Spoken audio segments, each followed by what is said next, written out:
zaman Rasulullah, apakah ada hukuman bagi orang yang melakukan korupsi?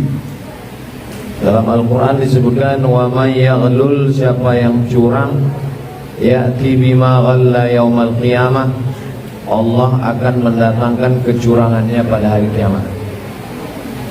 Suatu ketika petugas pengutip zakat mengatakan, ini kambing zakat, ini kambing saya. Ini kambing zakat, ini kambing saya. Lalu Nabi marah. Apa kata Nabi? Ala yajlisu fi baiti ummi.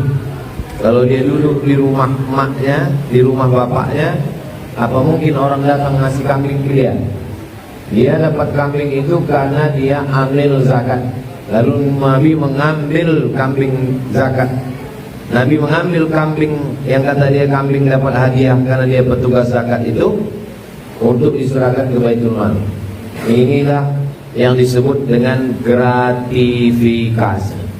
Gratifikasi artinya punya harta karena jabatan.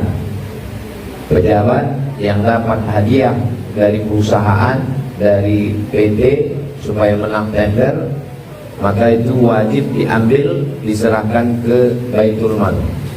Nah, jadi zaman Nabi sudah terjadi dan Nabi menerapkan hukum.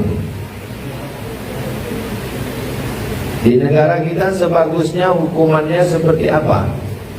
Hukuman mati yang paling bagus. Jadi dulu negara yang paling banyak korupsinya adalah Cina. Lalu Cina menerapkan hukum mati, orang yang diputus korupsi lalu ditembak mati. Mudah-mudahan hukum mati ini terlaksana di Indonesia. Kalau diterapkan hukum mati bagi koruptor, insya Allah setengah orang Indonesia ini mati, karena setengahnya koruptor. Bapak Ibu setuju? Nanti mudah-mudahan anggota parlemen setuju. Masalahnya orang parlemen itu pun korupsi juga. Siang hari mendengar kajian Ustaz, sore hari bersama pergi mengaji. Wahai Ustaz yang tutur katanya hangat, apa sebab rezeki terasa jauh, mesti sudah banyak memberi. Ada orang menganggap rezeki itu adalah rumah, duit, mobil. Kalau tidak ada duit, tidak ada mobil, dianggap dia tidak dapat rezeki. Padahal duit dan mobil belum tentu rezeki. Saya mau mengajak kita berpikir. Ini Bapak Ibu siang ini masih bisa berpikir? Oke. Siapa yang punya rumah bagus, punya kendaraan bagus, punya tempat tidur bagus, punya duit bagus, berarti punya rezeki. Siapa yang rumahnya tak bagus, tempat tidurnya tak bagus, kendaraannya tak bagus, duitnya tak bagus, berarti tidak dapat rezeki. Oke, sekarang cara berpikir begini kita terapkan ke zaman Nabi. Siapa yang rumahnya bagus? Abu Jahal, Abu Lahab. Siapa yang tempat tidurnya bagus? Abu Jahal, Abu Lahab. Tempat tidurnya dari sutra. Siapa yang duitnya bagus? Abu Jahal, Abu Lahab. Nabi Muhammad rumahnya pendek, atap rumahnya bisa dipegang dengan tangan. Kamarnya kecil. Kalau dia sholat, kaki Aisyah disorongnya ke depan karena kamarnya kecil. Tempat tidurnya dari pelepah kurma. Kalau dipakai logika Yahudi tadi, berarti yang dapat rezeki itu Abu Lahab. Berarti Nabi Muhammad tidak dapat rezeki. Ini logika berpikir Yahudi yang mesti diluruskan. Lalu yang dimaksud dengan rezeki itu apa? Rezeki adalah semua yang bisa membawa kita kepada ridha Allah. Itulah rezeki. Punya istri solehah, rezeki. Punya istri kuntilanak, punya suami yang soleh, yang baik, mengajak ke masjid, rezeki. Punya kawan tetangga yang mengingatkan kita amal ma'ruf nahi munkar, rezeki. Tapi orang kepalanya itu sudah menganggap yang namanya rezeki, rumah bagus, duit banyak, mobil, motor, itulah rezeki. Padahal rezeki terbagi 3. Rezeki yang paling bagus, yang paling tinggi adalah rezeki iman dan Islam. Itu rezeki paling bagus. Rezeki nomor 2 adalah benda, duit, tanah, rumah, mobil, motor yang bisa membawa kepada ridha Allah. Rezeki yang paling bawah adalah benda-benda lain. Rezeki yang paling tinggi adalah iman dan Islam. Rezeki yang paling bawah benda, harta, duit. Rezeki yang pertengahan adalah manusia, kawan, istri, anak, suami, anak, soleh, solehah. Itu adalah rezeki. Jadi kalau Bapak mengatakan apa sebab rezeki terasa jauh meski sudah banyak memberi, mungkin yang dia maksud rezeki duit, padahal sebetulnya dia sudah punya rezeki. Rezeki apa? Rezeki iman, rezeki Islam, rezeki istiqomah, rezeki keluarga yang baik. Jadi sebenarnya kita sudah dapat rezeki, tapi kita tidak menganggapnya sebagai.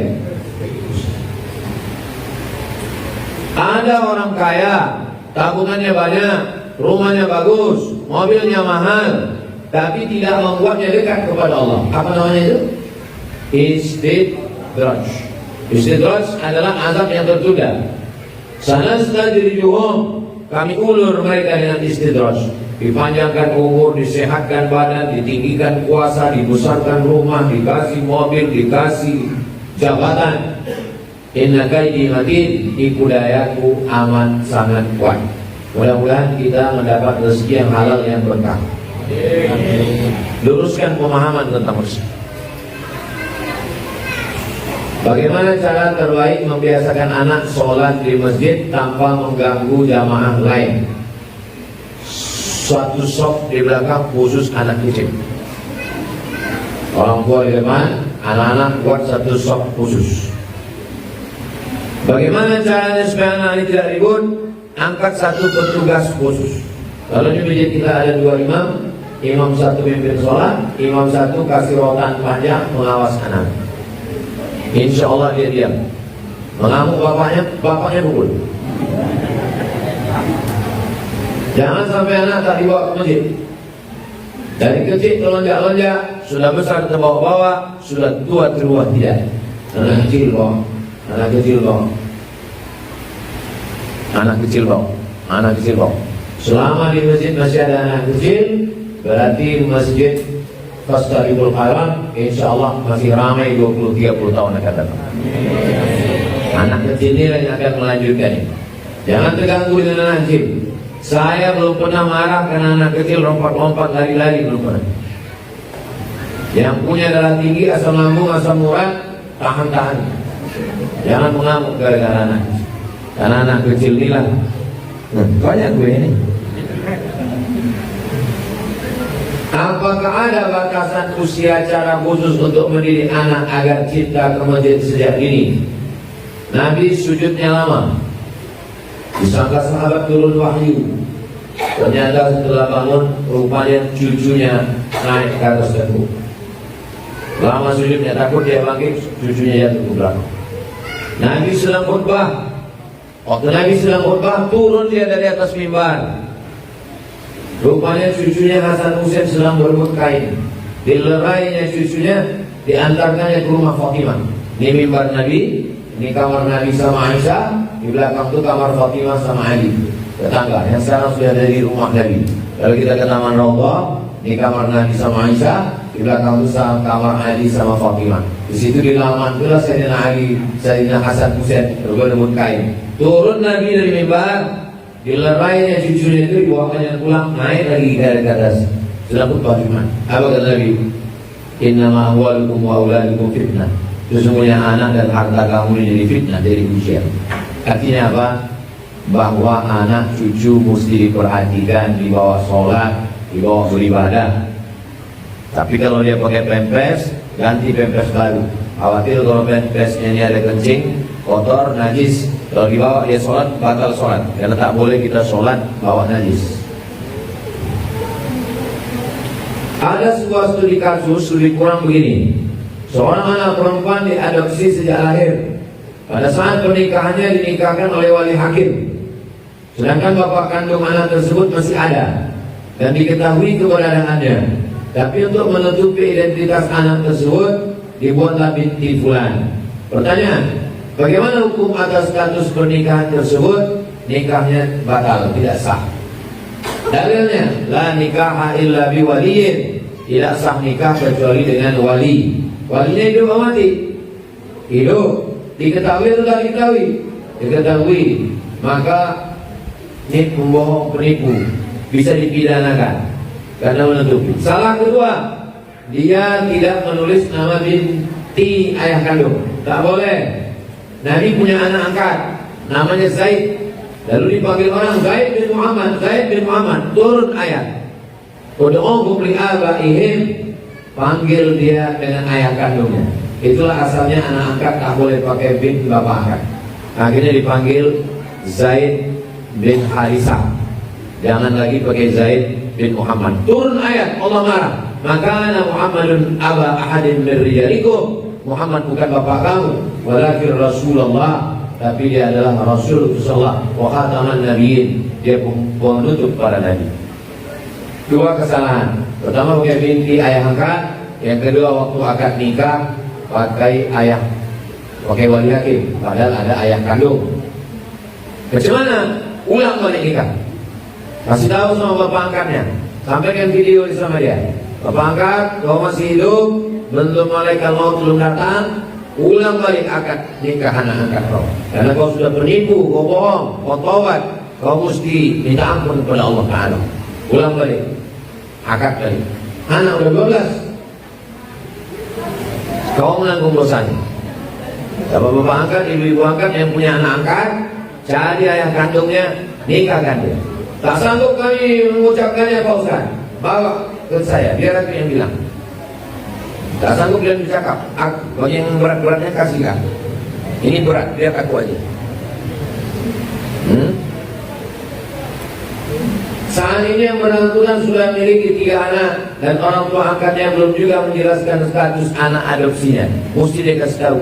Kalau tidak orang terus berzina sampai hari kiamat. Mesti dikasih tahu supaya diakadkan nikah ulang. Jika kita masbuk dalam sholat, ada makmumnya 2 orang. Setelah imam salam, apakah boleh yang berdua itu melanjutkan berjamaah lagi? Yang mana salah satunya menjadi imam? Mazhab Syafi'i, imamnya salam, Assalamualaikum warahmatullahi, Assalamualaikum warahmatullahi. Makmum yang masbuk 2 orang tadi menyempurnakan rakaat yang tinggal dari berapa? Tinggal 2 rakaat, dibuatnya 2 rakaat, habis itu dia salam. Yang 2 tadi mereka tetap statusnya jadi makmum. Mazhab Hambali, orang yang berdua tadi bisa berjamaah antara mereka berdua. Saya berdua dengan Ustaz Almok. Sholat kami di Masjid Qasabiqul Khairat, masbuk kami, sholat zuhur 2 rakaat.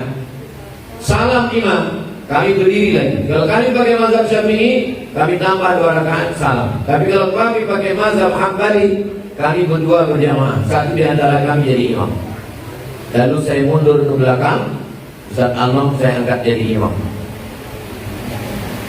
Kenapa dia jadi imam? Karena dia ketua yayasan. Kalau ada ustaz yang mengatakan, kalau kalian masbuk, lalu kalian berdua, bertiga, bisa kalian berjamaah lagi, itu dia pakai mazhab Hambali. Saya tak pernah mengamalkan. Kalau ada yang mengatakan dari masbuk, sempurnakannya sholat, tak ada kalian berjamaah lagi, itu mazhab Syafi'i. Kenapa ini jadi pertanyaan?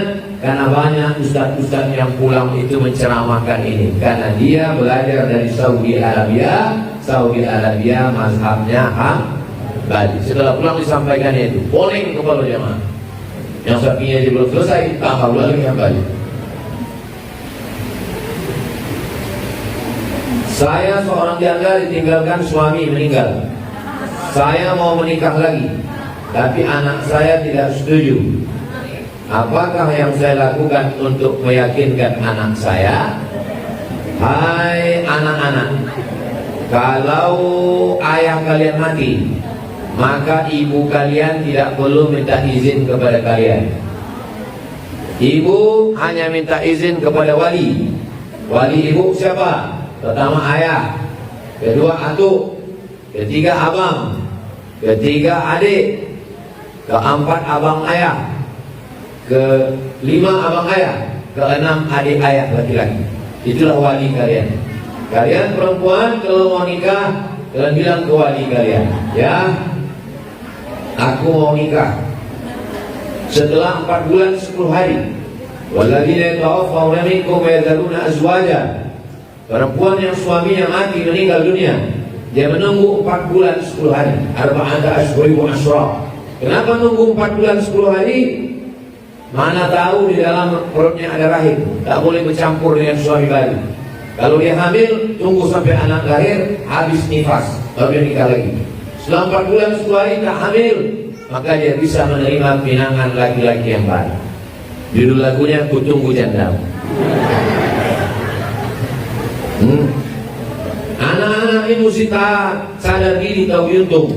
Kalian tak punya hak untuk melarang. Begitu juga kalau mak kalian mati, ayah kalian tinggal dia sendiri. Anaknya 3. Apa kata anaknya? Ayah kalau mau ke Medan, ada kakak di sana. Ayah kalau mau ke Surabaya, ada abang di sana.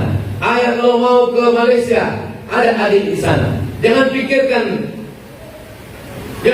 kemana ayah mau terbang. Kata ayahnya, yang kalian pikirkan kemana aku terbang, tak kalian pikirkan kemana aku tinggal. Mati ayah kalian, pinangkan dia, nikahkan dia. Karena kalian tak sanggup mengawaninya tidur, kalian tak sanggup memasakkan dia, kalian tak sanggup menjaga dia, kalian tak sanggup memuliakan dia. Atuk saya meninggal nenek saya, yang menikahkan atuk saya emak saya. Dicarikannya nenek, saya menyusu dengan nenek itu karena waktu itu umur saya kecil, umur menyusu. Dinikahkannya atuk saya, dia yang mencarikan. Begitu waktu kepada orang tua.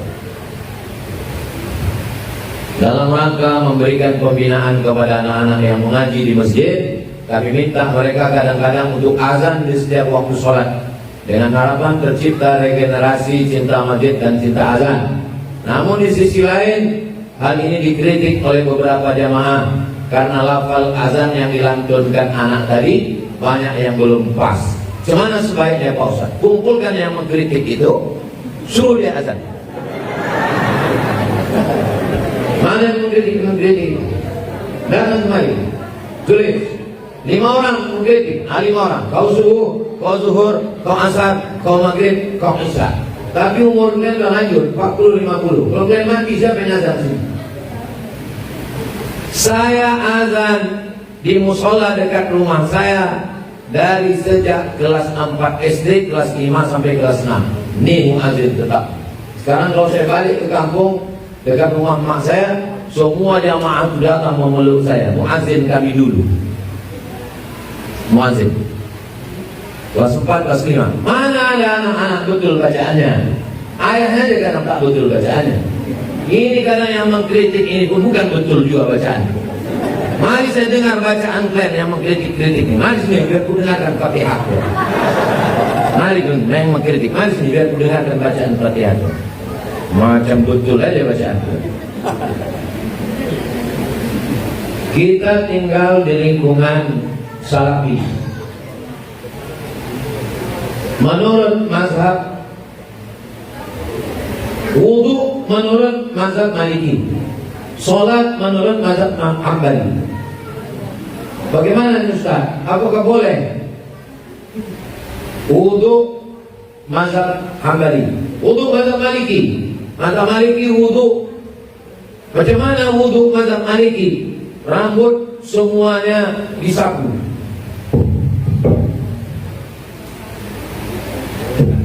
Basah tangan, disapu semua dari depan sampai ke belakang. Maju ke depan sampai ke telinga. Itu wudu mazhab Maliki. Wudu mazhab Syafi'i, diambil air hanya ubun-ubun saja, sedikit. Habis itu diambil lagi air ke telinga. Untuk mazhab Syafi'i. Nah sekarang dia wudu mazhab Maliki. Dah selesai. Habis itu dia sholat pakai mazhab Hambali. Wudu dengan sholat bukan satu ibadah. Wudu, cara wudu, rukun wudu, wajib wudu, membatalkan wudu, satu ibadah. Sholat, rukun sholat, wajib sholat, membatalkan sholat, satu ibadah. Yang tak boleh itu mencampur mazhab dalam satu ibadah. Cara wudunya Maliki, membatalkannya pindah ke Syafi'i. Cara wudunya Syafi'i,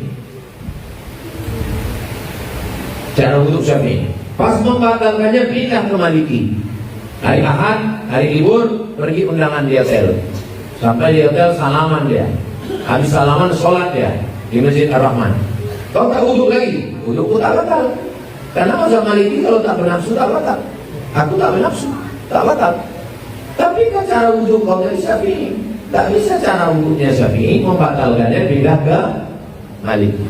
Bedakan antara wuduk dengan sholat. Wuduk satu ibadah sendiri, tapi saya tidak mencampur-campur mazhab. Walaupun guru saya di Maroko Maliki, walaupun guru saya di Mesir ada Hanafi, ada Hambali, ada Maliki, ada Syafi'i, tapi saya tetap berpegang pada mazhab Syafi'i. Bingung nanti campur-campur mazhab. Bagaimana membedakan antara musibah yang kadang datang merupakan ujian naik derajat dengan musibah karena dosa kita?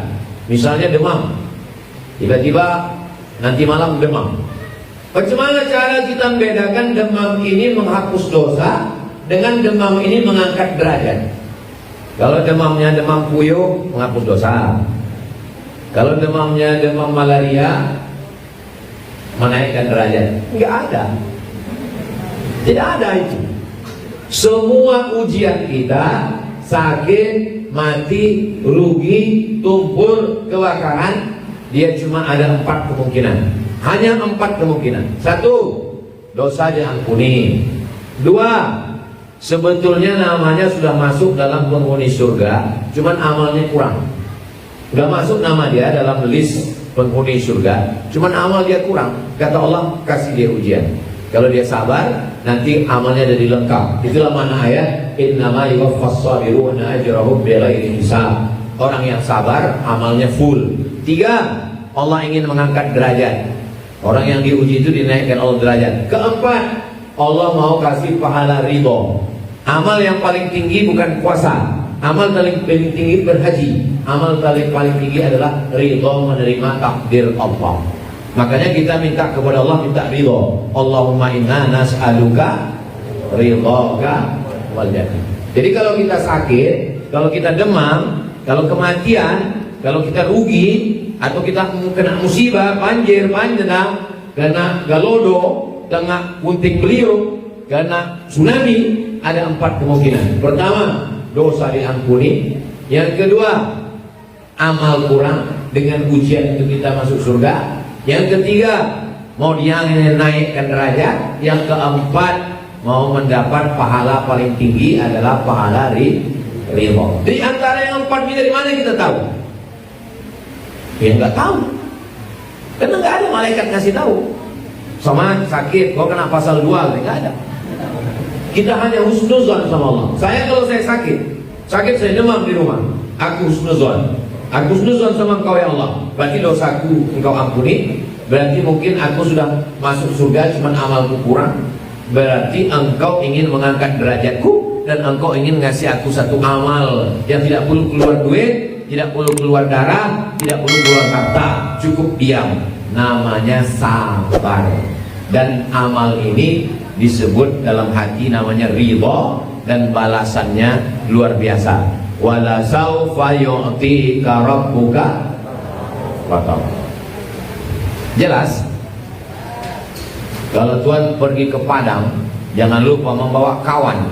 Ini tidak boleh panjang-panjang karena jamaah belum makan. Saya sudah jawab.